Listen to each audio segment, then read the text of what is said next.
राधे राधे महाराज जी। महाराज जी, श्री जी की कृपा से मेरी 3 बेटियां हैं, जिनमें एक हाल में हुई है। इनका महाराज जी प्रश्न है कि जब इनकी पहली बेटी हुई तो घर वालों ने खुशियां मनाई, लेकिन साथ में ये भी कहा कोई बात नहीं, अगली बार लड़का होगा।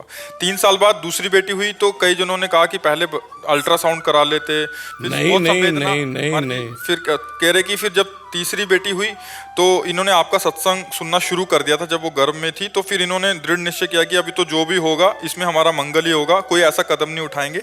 तो श्री जी पे छोड़ दिया तो बेटी हुई। तो फिर लास्ट में अभी कह रहे हैं कि अभी हम अपने मन में पूरा तसल्ली मान लिया है कि जो प्रभु की इच्छा है वही हमारे लिए सर्वोपरि है। बट कह रहे हैं कि फिर भी जब लोग ताना मारते हैं तो फिर मन विचलित हो जाता है, फिर श्री जी से शिकायत करने जो लोग ताना मारते हैं उनसे कहो एक रुआ बना दो आप, एक रोया बना दो आप। लड़की लड़का तो बहुत बड़ी बात है, एक रोया बना दो आप। जो अपने को स्त्री बहुत प्रवीण समझती हो या पुरुष समझता हो कि मैं बच्चे पैदा कर लेते, भूल में मत रहो, भूल में मत रहो। भगवान की देन है कि तुम्हारे बच्चा हो रहे। नहीं, ऐसे स्त्री पुरुष हैं जिनके बच्चे नहीं हो, परेशान है। हर डॉक्टर हर मतलब दान पुण्य सब कर चुके हो, लड़का बच्चा नहीं। ये भगवान की देन होती है कि तुम्हारे बच्ची होगा, कि तुम्हारा बच्चा होगा। और इस तरह का निर्णय घर परिवारों में करना, हमारी बुद्धि खराब है। आज हमारे भारत का राष्ट्रपति बच्ची ही तो है, किसी की नहीं है। आज हमारे बॉर्डर पर खड़ी है सिंघनी की तरह। आप देखो ना, बड़ी बड़ी ऑफिसर रैंक में है, पुरुष जो है पिए नशा ड्रग्स इधर उधर घूम रहे हैं, बच्चियां जो है बड़ी बड़ी नौकरी संभाले हुए हैं, तो बड़े बड़े पदों में बैठी हुई है सखियां हैं। तो तुम ये चिंता न करो, भगवान ने जो दिया है बहुत अच्छा किया है और ये अपना प्रारब्ध लेकर के आए हैं। ये जो लोग करते हैं ना, अल्ट्रासाउंड करा के बच्चियों की हत्या कर देते हैं, बहुत बड़ा अपराध है, बहुत दुख देने वाला अपराध है। फिर ऐसे लड़का बच्चा पैदा होंगे तो पीटेंगे और घर के बाहर निकाल देंगे, पक्का समझो। क्योंकि तुमने अपने घर के बाहर निकाल दिया ना उनको।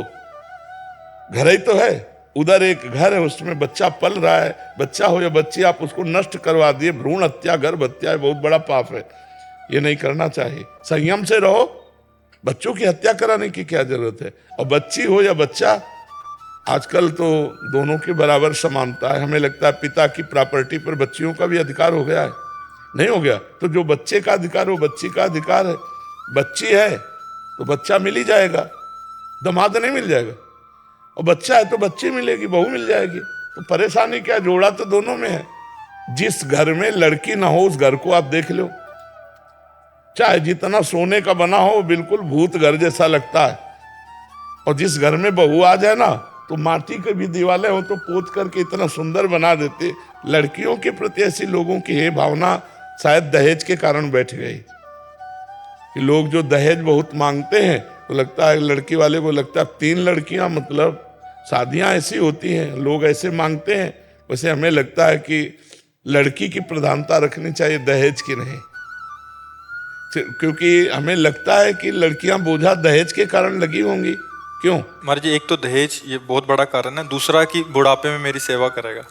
तो दामाद लड़की नहीं करेंगे, दामाद लड़की करते हैं। हमें तो लगता है कि जिनके लड़का है उनकी भी सेवा लड़कियां ही करती हैं।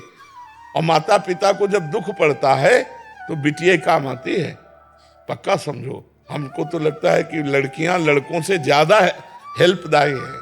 जो माता पिता की हेल्प है वो ज्यादा लड़कियों से होती है। हमने देखा, बहुत जगह देखा कि सास को या ससुर को अगर घर में कष्ट मिलता है तो अपनी बिटिया के यहाँ सुखपूर्वक रह पाता है। तो लड़कों का अगर लड़का हो रहा है तो जय जय भगवान की, और बिटिया हो रहा तो जय जय भगवान की। उसमें लड़का बिटिया का भेद न रखो, बिल्कुल नहीं। नहीं तो अगर कन्या हत्या कर दी ना तो बहुत ही नरक की प्राप्ति होगी। एक तो भ्रूण हत्या, दूसरे देवी कन्या। कन्या की हत्या बहुत तुरंत आयु नष्ट हो जाती है, उन माता पिता की दुर्गति होती है। यार कैसे माता पिता, कैसी बुद्धि, अपने बच्चे को अंता में जो विराजमान है अल्ट्रासाउंड करके उसको नष्ट करवा दिया। तुम्हारा क्या होगा, फिर पूरा परिवार दुखी हो गए, ऐसे रोग होंगे, ऐसे विघ्न आएंगे, ऐसी विपत्तियां आएंगी। इसलिए जो भगवान दे उसी में राजी रहो और अपना कर्तव्य मान के उनका पढ़ाओ लिखाओ, बर ब्याह करो। लड़कियों के साथ हे व्यवहार मत करो, ये देवी स्वरूपा है।